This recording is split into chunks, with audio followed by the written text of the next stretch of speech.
ইরানের ওপর বিমান হামলা আরও জোরদার করার হুমকি দিয়েছেন মার্কিন প্রেসিডেন্ট ডোনাল্ড ট্রাম্প। তবে বিশ্লেষকদের মতে শুধু সামরিক চাপ দিয়ে তেহরানকে নীতিগত ছাড় দিতে বাধ্য করা কঠিন। এতে বরং মধ্যপ্রাচ্যের সংঘাত আরও বিস্তৃত হওয়ার ঝুঁকি তৈরি হতে পারে।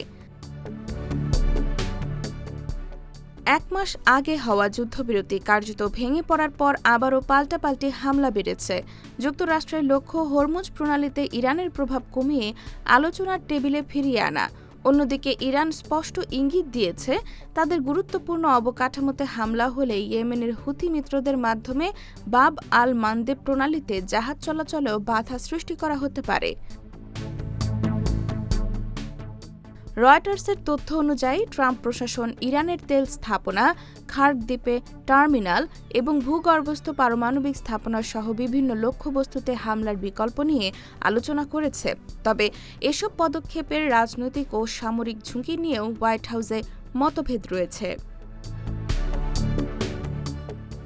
বিশ্লেষকদের সতর্কবার্তা, হামলা বাড়লে ইরান আরও কঠোর অবস্থান নিতে পারে।